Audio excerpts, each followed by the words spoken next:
everyone. This is Tony from our Alabama homestead. Hope you're all surviving the heat, the humidity, and all the rain that we've been getting. I have been monitoring the amount of rain that I'm getting at my homestead through the camera system that we did set up. And yeah, there's storms passing through the past little while, and hopefully it isn't doing any damage, and that everything is growing nice and strong. You know, nothing wrong with that. I haven't really planted much, obviously. Now, most of you know me from my other channel, and you know that Mark and I are Canadians who purchased a property in Alabama. I think I did go into a video describing the process of how and why we purchased a property in the US. And it's been an interesting situation. I miss being there terribly. I hate the idea of having a new property and not being there, but we'll be there again as soon as we can. Now, I guess what I want to go through today is the issue with having to have documentation to go back and forth. As a Canadian, and probably even other countries, you can buy a home in the US. You just can't live there year-round. I have the privilege of being able to stay there 6 months out of the year without having a visa, being a Canadian. I am considered what is termed, now let me see if I can get this properly or define it properly. I am, and I only figured this out recently, I'm considered what is a non-controlled Canadian. And according to the internet, this term applies to Canadian citizens, now you have to be a citizen, entering the US for business or pleasure without obtaining a visa or an I-94 arrival departure record. And you are generally granted a stay of up to 6 months. And they claim it's the simplified entry is a privilege of being a Canadian citizen. And yes, you have to have the proper documentation. Now, I understand that if you fly, you are given an I-94 automatically, but when you cross the border by land, you're not. So I guess I fall into the category of being a non-controlled Canadian. Okay. Now, we did purchase a property in Alabama, and only through Mark's perseverance were we able to go through that process, because it's pretty difficult going to look at properties when you're that far away. But anyway, after a 3-year process, when we finally, when we decided that yes, we would start looking for properties, and 3 years later we actually did find one. And on February the 20th, we actually took possession.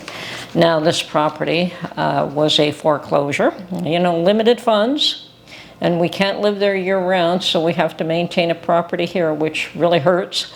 But, only one property would be fine, but 2 is difficult, to say the least.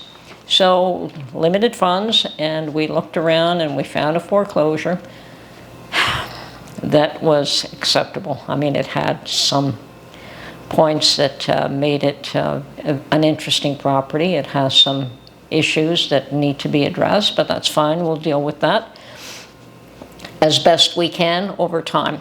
So anyway, we took possession on February the 20th and spent 2 months there. And the 2 months were literally clean up. Because it being a foreclosure, I think that whoever had the property, passed away, obviously, and whoever took it from there, I guess, took whatever was valuable out of the property and then dumped everything either in the well house or in the garage. So the house itself did not have a lot of clutter. Whether that was done by the company that took over, the foreclosure firm, or whether it was done by, I suspect it was. But anyway, they cleaned up that process of it, but that's it.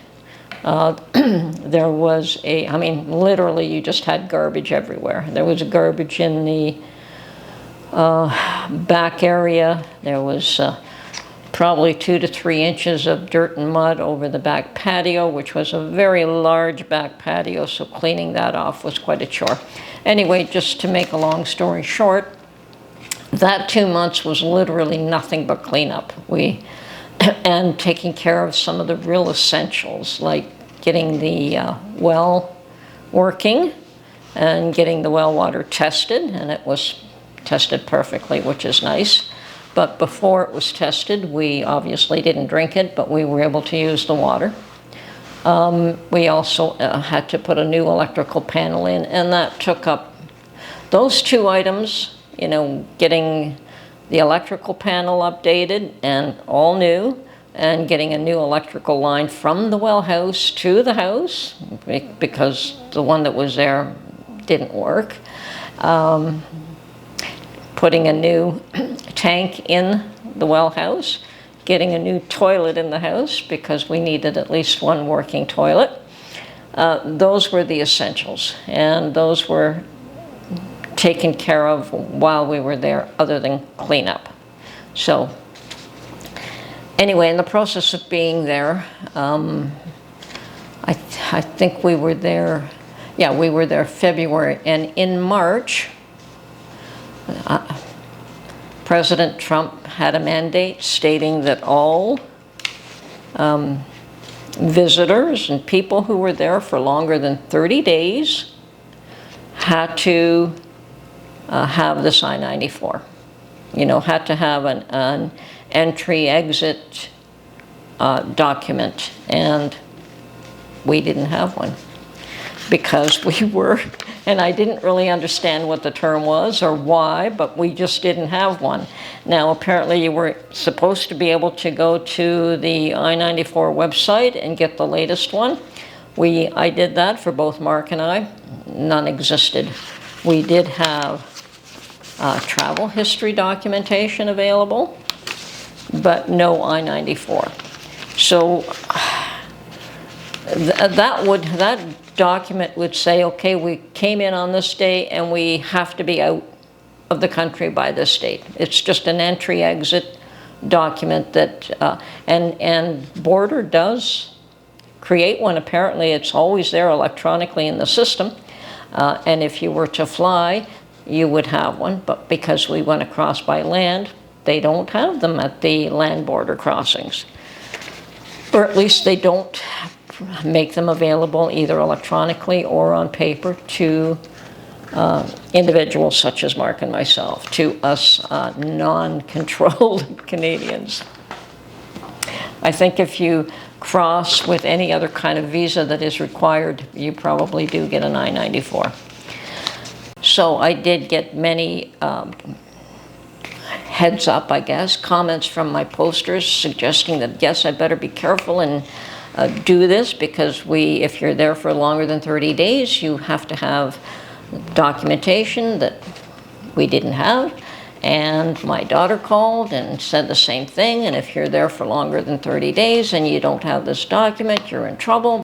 So of course I got concerned. Mark and I do things legally. We have no intention of crossing the border illegally, staying illegally. You know, we just had bought a property. You certainly don't want to get into trouble with the US government while you're there. So I started to make some calls, and I looked at their website that they had, this I-94 website, and apparently you can ask for what they call a provisional I-94. You pay your $6, you fill out the form, and then you have to go to the border within 7 days. Now, I was a little flustered and I didn't realize what the requirement was. I filled out the form. I paid the $6 a piece for Mark and I. And then I told Mark, yeah, I understand we have to go back to the border within 7 days. And he said, we can't do that. You know, we take 2 days to go there, 2 days to come back. You know, there's no point in coming back. So we didn't do that. And if you don't go to the border within those 7 days, that money is forfeited. You know, it's not a huge deal. It was only $12, but it was forfeited anyway. And so then I called the closest border, which would have been in Birmingham Airport, and talked to somebody there. And they told me, you don't have to do anything, you're fine. You know, you're there, you're fine, you don't, you know. Okay, so I decided not to worry about it. And then I kept hearing that, oh, okay, the mandate doesn't go into effect until April the 11th. That was the date. So I thought, okay, 30 days from April the 11th, we'll be out of the country by then, so I'm not going to worry about it. And we did. We left the country on April the 19th. So we were not there when this was, you know, when the 30 days was up. So we were fine. But this was still a requirement. If you were going to be there longer than 30 days, it was still, you still required this I-94. So when back in Canada, I did as much research as I could to try and figure out why don't I have an I-94 and what do I have to do. And apparently you have to register with, who is it with? Citizen and Immigration, U.S. Citizen and Immigration Services. So if you're in the U.S. for longer than 30 days, which we intend to be, we would like to stay the full 6 months that we're allotted next time we go down. And so if you're there longer than 30 days and you don't get this entry-exit document, you have to register with Citizen and Immigration. Well, we're back in Canada for about a month, and then Mark and I decided that we're just a little bit concerned about security on the property. You know, we had cleaned it all up, we did all that, but we did not put anything into effect to look after security. So we decided that we would get some cameras and install them. And he researched cameras in Canada, and then found out that some of the cameras that he thought were viable were not allowable in the U.S. So we thought, okay, he'd research what he can buy, and we'll buy it while we're there in the U.S. So we did that. And just to see if we can actually get this I-94, I applied for the provisional again before we went, and we did get to the border within the 7 days allotted. Thought, okay, great, we'll get an I-94. And we told the fellow at the border that we're going to be there longer than 30 days. We didn't know if we would, but we just thought, well, we won't take a chance. You know, we could be there 3 weeks, we could be there 5 weeks. But we said, okay, potentially we'll be there longer than 30 days. Because we did have to order the cameras, we did have to install them, and there was probably other things that we would end up doing while we were there. And apparently, that is when I found out, no, nothing's changed, you don't need anything.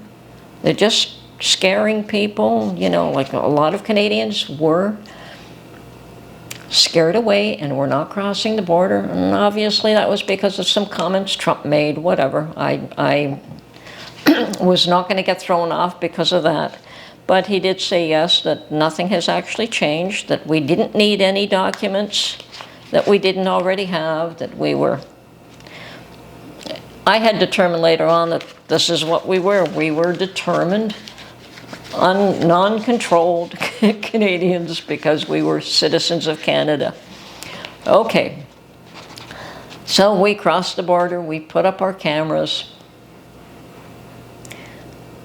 and still I'm doing my research when I got back home here in Canada, that yes, you still need, if you don't get this document, which they didn't want to give us, claiming we didn't need it.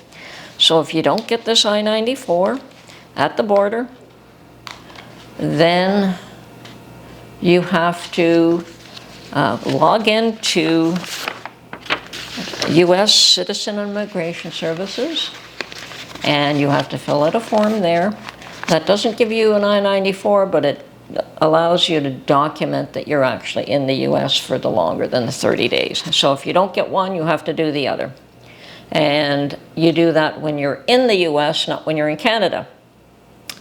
So when we go back, and we know we're going to be there longer than 30 days for sure, we have to set up an account on this other website and provide all this information of who we are. And you know what? I thought I'd better research up front what it is they're looking for.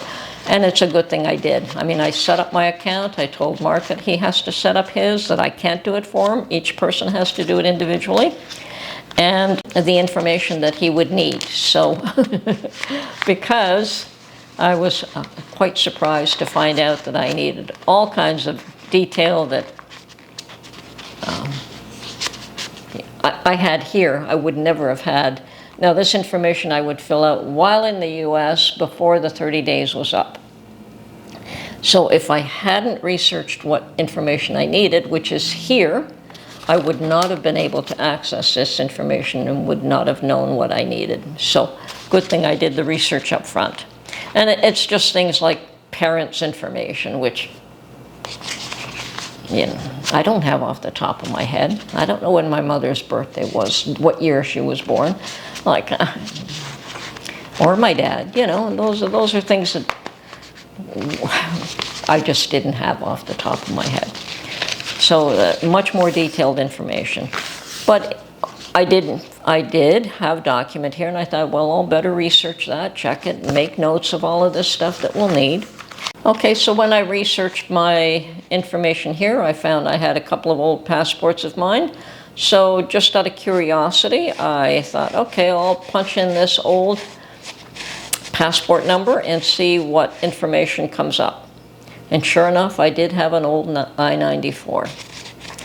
And it stated that, yes, I was the entry date and how long I could stay, which was for the 6 months.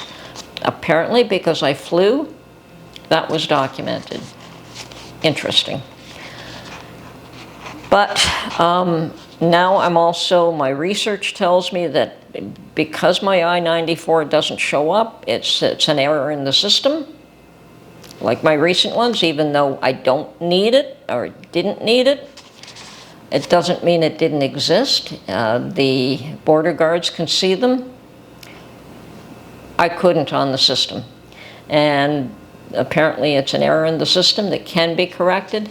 And it's just another one of those hoops that you have to jump through that at this point, I'm going to say next time we go down, Mark, we'll try the provisional I-94 again and see if they send us to secondary and get an actual one, because we're going to tell them that we're going to be there for the full 6 months. And we may get it that way. And if not, then we'll just fill out the information they want on the new site. So that's it. Everything is clear as mud. Drove us nuts. Drove me nuts because I'm doing the research. Mark just, whatever, you know, he's okay. He figures that I'm dealing with it, so he's not going to worry about it. But certainly the only thing that he's concerned about is not doing anything that will have ICE throw him out of the country. You know, we want to do everything legally, so I'm going through every step that I need to figure out what we need to do. So anyway, that's my story, and whew,